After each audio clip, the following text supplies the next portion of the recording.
Hi guys, Welcome back to YouTube channel. my name is Isha And I am Sana. and we are the Dum Dum. So guys, आज हम जिस video पे react करने वाले हैं वैसी video पे हम काफी पहले रिएक्ट करते थे बट हमें एकदम से अचानक से वीडियो मिली तो हमने सोचा क्यों ना इस पर रिएक्ट करें। Exactly guys. So the title is Ertugrul Ghazi के बारे में 50 रोचक तथ्य।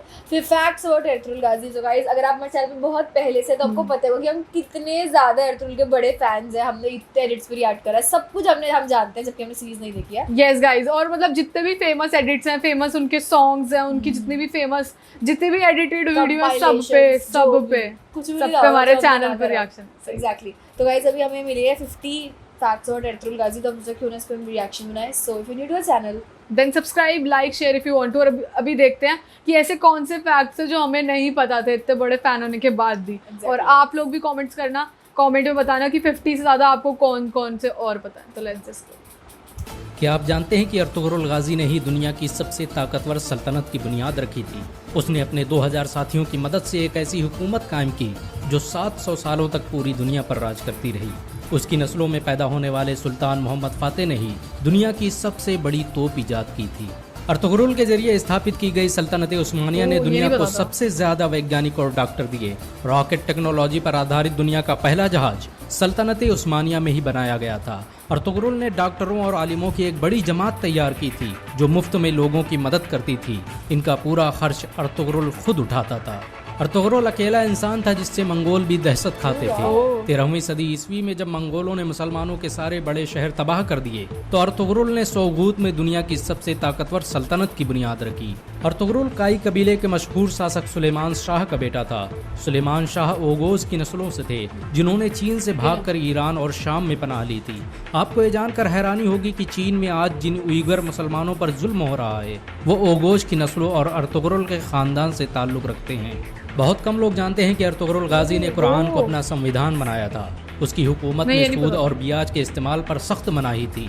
यहाँ तक कि यहूदी और ईसाई भी इस्लामी कानून के मुताबिक तिजारत करते थे। एर्तुगरुल जब अनातोलिया में दाखिल हुआ तो सलीबियों ने मुसलमानों के खिलाफ जंग छेड़ रखी थी। दूसरी तरफ मंगोल बगदाद के 10 लाख मुसलमानों का कत्ल कर चुके थे। लेकिन एर्तुगरुल के आने के बाद अचानक अनातोलिया समेत विश्व का नक्शा ही बदल गया। एर्तुगरुल की शुजाअत और हिम्मत से दुश्मन भी कांपते थे।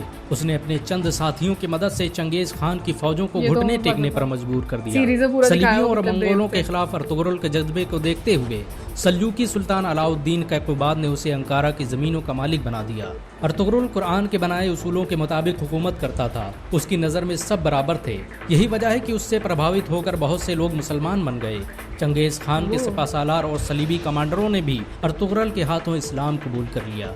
अनातोलिया की सरहदों में आकर एर्तुगरुल ने सबसे पहले सोगूत का किला फतह किया। ये वही किला था जहाँ पर हजारों मुसलमान कत्ल किए गए थे। सोगूत को फतह करने के बाद एर्तुगरुल ने वहाँ ऐसा निज़ाम कायम किया कि वो सल्जूकी सल्तनत का सबसे अमीर शहर बन गया। उसकी हुकूमत में यूरोप की एक बड़ी आबादी व्यापार करने सोगूत आती थी। एर्तुगरुल बड़ा ही इंसाफ पसंद था। उसकी तलवार हमेशा म्यान से बाहर रहती थी। सल्जूकी सल्तनत के खिलाफ साजिश रचने वाले सादुद्दीन कोपिक से लेकर कमांडर ड्रैगोस को उसने सरेआम कत्ल कर दिया था।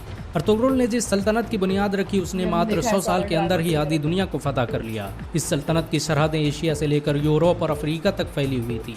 यहाँ तक कि पूरा भूमध्य सागर खिलाफत उस्मानिया के कब्जे में था। 17वीं सदी ईस्वी तक दुनिया की आधी दौलत सल्तनत उस्मानिया के कब्जे में थी। जापान, रूस और फ्रांस जैसे देश तुर्की की खिलाफत उस्मानिया से कर्जे लेते थे। ये सल्तनत इतनी बड़ी थी कि जब इसका अंत हुआ तो 42 नए देशों का निर्माण हुआ। आपको ये जानकर शायद हैरानी हो कि एर्तुगरुल का खानदान दुनिया में सबसे लंबे समय तक हुकूमत करने वाला खानदान है। उसके खानदान के 36 लोगों ने 700 सालों तक हुकूमत की। एर्तुगरुल के बाद खिलाफत उस्मानिया ने 500 से अधिक जंगें लड़ी जिनमें ज्यादातर फतह हासिल हुई। एर्तुगरुल चट्टानों की तरह सख्त था। वो जब अनातोलिया आ रहा था तभी रास्ते में उसके पिता सुलेमान शाह की डूबने से मौत हो गई और उसके भाइयों ने अनातोलिया जाने से इनकार कर दिया। लेकिन एर्तुगरुल अकेले ही अनातोलिया आया और सलीबियों पर कहर बनकर टूट पड़ा। मंगोलों ने एर्तुगरुल को मारने की हजारों कोशिशें की लेकिन वो कभी कामयाब नहीं हो सके।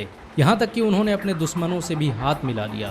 बहुत कम लोग जानते हैं कि सलीबी मस्जिद अक्सा और मस्जिद अल हराम को शहीद करना चाहते थे, लेकिन एर्तुगरुल ने मुसलमानों को मुत्तहिद करके उनके मंसूबों को खाक में मिला दिया।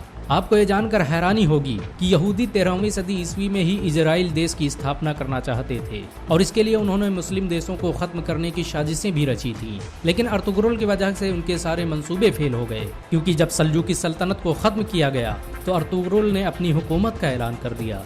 1923 में जब तुर्की की खिलाफत उस्मानिया का अंत हुआ तो दस्तावेजों से पता चला कि खिलाफत उस्मानिया को खत्म करने के लिए कई सौ सालों से साजिशें की जा रही थी। यहाँ तक कि बहुत से यहूदी मुसलमानों के भेष में मस्जिदों में इमामत करते थे ताकि मुसलमानों के दिलों से खिलाफत की अहमियत निकाली जा सके। अर्तुगरुल ने सल्जूकी शहजादी हलीमा सुल्तान से शादी की थी। उसके दूसरे बेटे उस्मान के नाम पर ही इस सल्तनत का नाम खिलाफत उस्मानिया रखा गया। अर्तुगरुल के बेटे उस्मान ने जब तुर्की में उस्मानी करेंसी की शुरुआत की तो उस पर छपने वाला पहला नाम अर्तुगरुल गाजी का था। 2014 में तुर्की के राष्ट्रपति रजब तैयब अर्दोगान के कहने पर अर्तुगरुल की जिंदगी पर एक ड्रामा भी बनाया गया। अर्तुगरुल की जिंदगी पर बना यह ड्रामा इस समय दुनिया में सबसे ज्यादा देखा जाने वाला ड्रामा है। इसे 90 से अधिक भाषाओं में अनुवाद किया जा चुका है और दुनिया के 150 से अधिक देश इसका लाइव प्रसारण कर रहे हैं। अमेरिका ने जहां इस ड्रामे को खामोश बम कहा है तो वहीं इजराइल इसे दुनिया के लिए खतरा बता रहा है, क्योंकि उन्हें डर है कि मुसलमान कहीं फिर से खिलाफत की बात न करने लग जाएं। सच तो ये है कि मुसलमानों के दिलों में अर्तुगरुल का नाम आज भी जिंदा है। मुसलमान उन्हें आज भी इज्जत की नज़रों से देखते हैं। अगर एक मुसलमान होने के नाते आपको गर्व महसूस हुआ हो तो इस ओके गाइस, बहुत ही अच्छे अच्छे फैक्ट्स में पता चले। वैसे मेरे को ऐसा लगा था कि जो सीरीज है उसके बारे में फैक्ट्स होंगे, नहीं, बट जो एक्चुअल एर्तुगरुल थे उनके बारे में सारे फैक्ट्स। यस, सब मेरे को भी यही लगा था कि सीरीज के बारे में होंगे, बट इन्होंने सीरीज वाला जो फैक्ट है वो लास्ट में बताया, क्योंकि वो तो हमें पहले ही पता था। और काफ़ी सारी चीज़ें थी जो हमें पहले पता थी, बट ये नहीं पता था कि इतनी सारी जो कंट्रीज थी जब वो खत्म हुआ था उसके बाद इतनी सारी कंट्रीज निकली थी और बहुत ही बहुत पावरफुल एम्पायर था उनका, ये तो हमें पता ही है। बट अब सारी चीजें देख के बहुत रिफ्रेश सा हो गया, सारी चीजें याद आ गई। उस्मान, तुर्गुत, मतलब सीरीज में जिस तरीके से दिखाया है तो उसका वो कितना ज्यादा मतलब ट्रिपल एक्स होगा असली में जो उनके एम्पायर होगा। एग्जैक्टली, क्योंकि इन्होंने पूरा तरीके से बताया ना किस तरह से, जैसे ही अर्तुगरुल आए, पूरा थ्रोन जब उनके हाथ में आया तो उन्होंने पूरी किस्मत चेंज कर दी बिल्कुल, और सब कुछ बदल गया, पहले क्या था और बाद में क्या हुआ। तो काफ़ी ज़्यादा ब्रेव थे वो, और सब उनसे मोटिवेट होते होंगे, उनकी जो सल्तनत थी उसमें। और पूरा मतलब जितना हमने देखा है बहुत अच्छा है। अर्तुगरुल, तुर्गुत बामसी, इनकी दोस्ती इतनी अच्छी है। अर्तुगरुल हलीमा का भी इतना अच्छा है, बहुत ही अच्छी। यस गाइस, बाकी तो हमने इतने सारे इनके इमोशनल कंपाइलेशन भी देखे जिसमें हम इतना रोए भी हैं। एग्जैक्टली, इमोशनल कंपाइलेशन देख के तो गाइस जिसने नहीं देखी सीरीज आई थिंक उनको देखनी चाहिए, जो पूरी खत्म कर सकते हैं। हमने तो एडिट्स में पूरी देख ली है तो कोई फायदा है नहीं, हमें सारे स्पॉयलर्स पता है, मतलब मोस्टली हमें जो है सीरीज में सब कुछ पता ही है। तो गाइज हम लोगों ने तो देख लिया, और आपको इसके अलावा भी कोई चीज़ पता थी तो कमेंट में ज़रूर बताना। Yes guys, so this was a reaction, thank you so much for watching, bye.